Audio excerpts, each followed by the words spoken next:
চাঁদের দূরবর্তী ও দুর্গম অঞ্চলে অবতরণ করেছে চীনের মনুষ্যবিহীন চন্দ্রযান। চায়না ন্যাশনাল স্পেস অ্যাডমিনিস্ট্রেশন জানায়, স্থানীয় সময় রোববার সকাল ৬টা ৩০ চাঁদের দক্ষিণ মেরু আইটকেন অববাহিকা অবতরণ করে চ্যাং-ই-6। রোববার এক প্রতিবেদনে তথ্য জানিয়েছে রয়টার্স বিবিসি। এর আগে গত ৩ মে প্রথম দেশ হিসেবে চাঁদের দূরবর্তী অঞ্চল থেকে পাথর ও মাটির কিছু নমুনা পৃথিবীতে নিয়ে আসতে মনুষ্যবিহীন লং মার্চ 5 রকেটে করে চন্দ্রযান চ্যাং-ই-6 উৎক্ষেপণ করে চীন।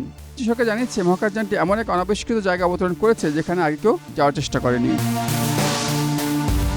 সেই জায়গাটি সাউথ পোল এইটকেন বেসিন নামে পরিচিত। ধারণা করা হয় চাঁদ গ্রহিত হওয়ার পর শুরুর দিকে বিরাট কোনো সংঘর্ষের ফলে সেখানে বিশাল গর্ত তৈরি হয়েছিল।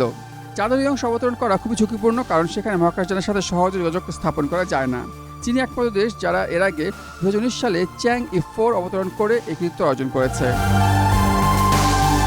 চীনের রাষ্ট্রীয় বার্তা সংস্থা সিনহুয়া জানিয়েছে, অবতরণের সময় autonomous visual obstacle avoidance system ব্যবহার করা হয়েছে, যেটি অবতরণের পথে কোনো বাধা থাকলে স্বয়ংক্রিয়ভাবে শনাক্ত করতে পারে।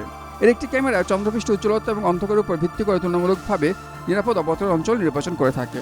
চন্দ্রযানের ল্যান্ডার নিরাপদ অবতরণ এলাকার প্রায় 100 মিটার উপর থেকে একটি 3D লেজার স্ক্যানার ব্যবহার করে ধীরে ধীরে উল্লম্বভাবে নামতে থাকে। কুইকিও-2 রিলে স্যাটেলাইট এই অভিযানে সহায়তা করেছে বলে জানিয়েছে CNSA। চীন রাষ্ট্রীয় গণমাধ্যমে সফল অবতরণের ঘটনাকে ঐতিহাসিক মুহূর্ত বলে অভিহিত করেছে।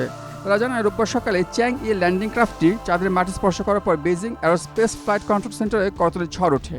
চাঁদের মাটিতে মহাকাশযানটির অবতরণ ঝুঁকিপূর্ণ ছিল, কারণ মহাকাশযানটি একবার চাঁদের দূরবর্তী প্রান্তে পৌঁছে গেলে সেখানে যোগাযোগ করা প্রায় অসম্ভব। নাসা বলছে, মহাকাশযানটির উচ্চ ঝুঁকি নিয়ে চাঁদের পৃষ্ঠ থেকে কাঙ্ক্ষিত উপকরণ সংগ্রহ করতে 3 দিন সময় লাগবে।